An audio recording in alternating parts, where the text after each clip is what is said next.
Hey y'all, welcome back to the ranch. I'm Jared Paul, and today we are just getting into a quick update on what we've been doing during the Thanksgiving break with Franny home. And I've been preparing, waiting on the seeds to arrive in the mail from treeseeds.com. If you haven't been following the first couple of episodes on this series, growing bonsais from seed, you could go back and check out that playlist. But essentially, I'm doing all the prep work and really taking no shortcuts to make sure that I have great success when the seeds do come and I germinate them. So if you want to start from the beginning, I really think that it's a good step-by-step process. So anyways, Franny and I have been getting into doing the mulch, making that mulch pile smaller up front. And we just did a nice ring around all these trees. And it doesn't look like a lot of mulch, but we really did a thick number.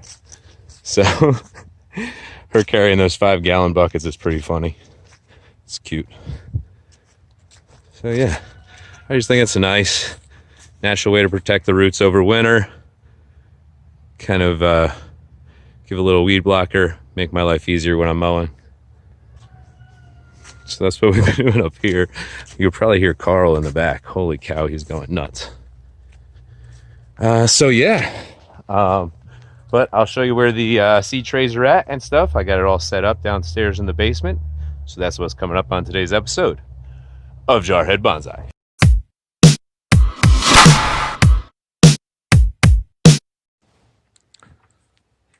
So there's my baby girl, Franny. She's been home for a ballet break for Thanksgiving. So she's been doing some field work with me, 33 5-gallon buckets of mulch a day. And we completely lined inside and out the, we're calling it bunny gardens since the bunnies are the ones that got to enjoy it last year. But we started in here, so inside and out, nice thick layer of the mulch holding the fencing in place and preventing any burrowing to get into the gardens.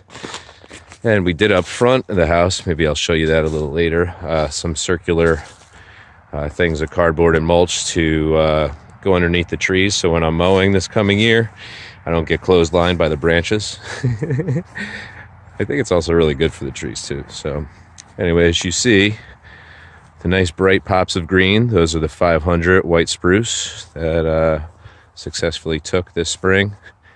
And I have weeded about 4.5 rows of the 10.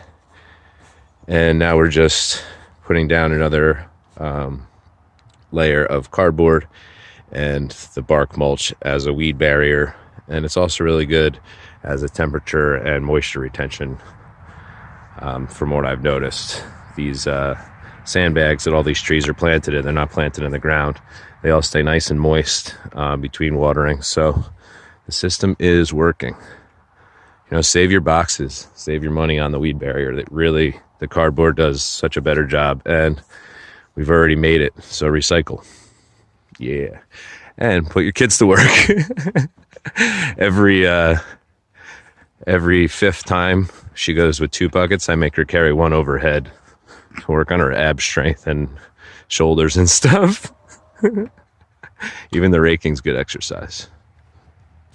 So she had no idea she would be doing this on her ballet break.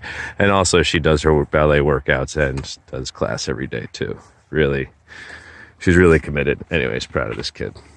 But she's probably not loving me right now, being a farmer. Used to live in New York City. Nice view of the water. This sunny Sunday morning. It's brisk, but it's beautiful out. So we're going to get back to work here. All right, y'all. So I completely ran out of the recycled materials I was using.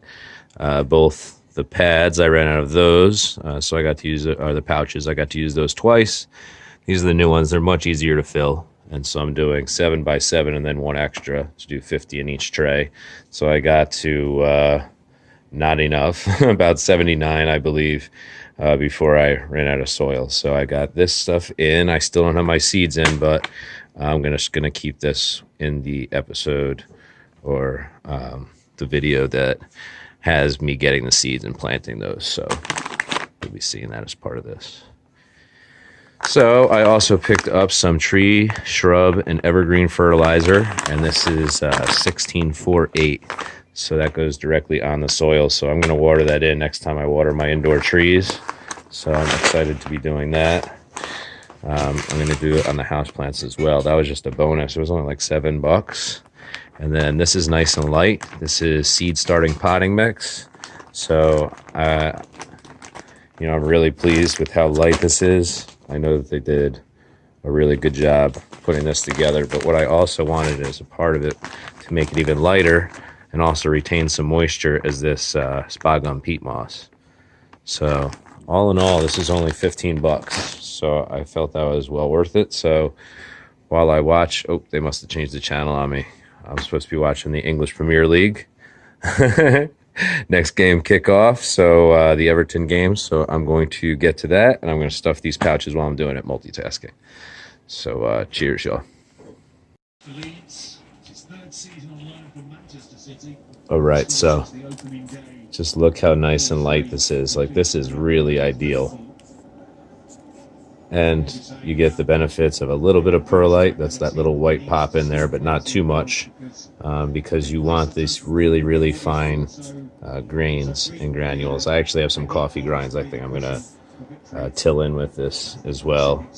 And you just see this is 50% peat moss and 50% that seed starter mix. So that's what I'm really looking for. I'm going to fill the pouches with it dry, and then upon planting the seeds, that's when I will hydrate them with that indirect watering process, putting water into these high side drip trays and letting it be absorbed from the bottom up. That's really what I highly recommend. So I have, let's see, 79. I have 196 more pouches to go.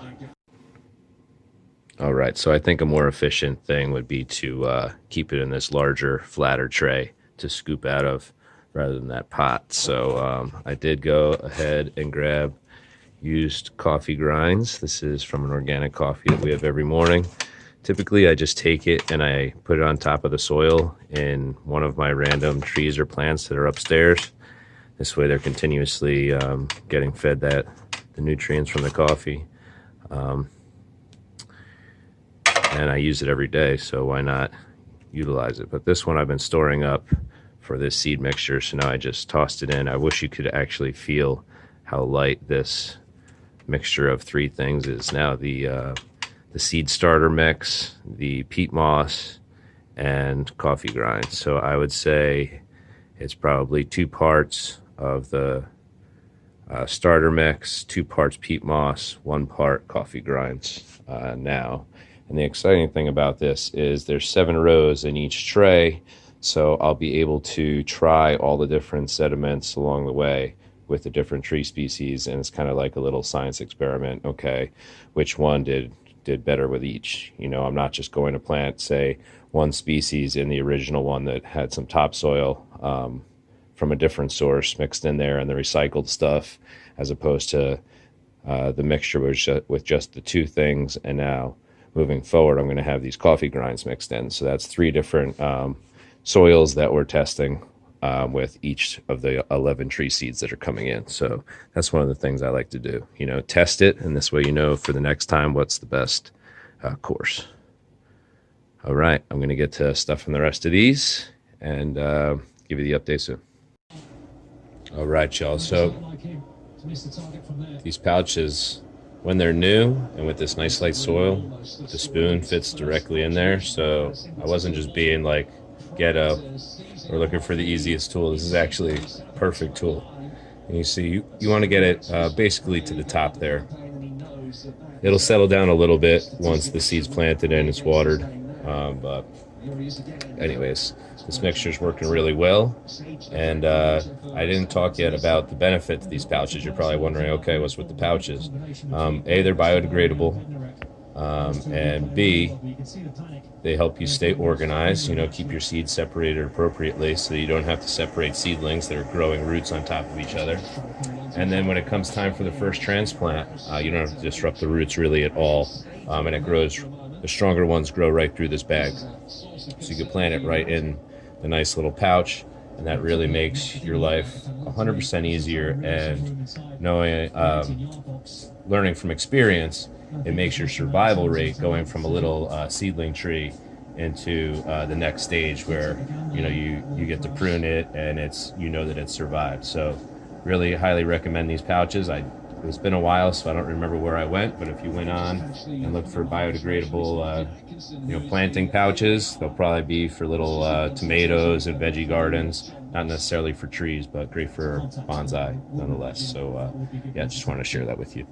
All right, y'all, so here we are set up down here in the basement greenhouse. So this is my little seedling area with seed warming mats. I'm not going to turn these on until the seeds are actually planted. But with this indirect watering process, I could pour it in here, and I'll be able to gauge how much water is actually being soaked up through, and I'll be able to feel, where the moisture is up on the side of these baggies. And what I'll do in the beginning, before they actually germinate, is I'll spray the tops when they're dry and the actual soil beneath is not. This way there's not overwatering going on. And that's how we'll start it. But for now, they're just into place. 50, 100, 150, 200, 250, 275, 25 of 11 different species, 275 seeds. So psyched about that. All set up here. So this grow light is great because you can adjust its height. And if you don't know, the beginning weeks or so while you're trying to get them to germinate, you want to have that light as close to it as possible. Okay, this way when they do pop up, you're not getting a stringy, leggy tree. You're getting a nice tree that's well balanced, that's not just reaching for the light that's too far away. So I'm going to adjust this a little bit higher off camera, but you get the point. So that's going to do it for today's episode of Jarhead Bonsai, y'all. Quick update on the outdoors of the ranch. I really enjoyed this break with Franny. She goes back for some more performances in New York City. They call it their bubble. They're quarantined either to their home, principal home with us. She hasn't been allowed out, or to her apartment or at rehearsal. So anyways, hopefully she still gets to continue to perform and do ballet every day and not everything gets shut down. So with that thought, I'm sure everybody is really highly affected. Hopefully these videos bring you a little much needed distraction. So I'm Jared Paul for the ranch. If you haven't subscribed or followed any other playlists, there's plenty to do so. So hit the channel up, check it out. All right, take care, y'all. Cheers.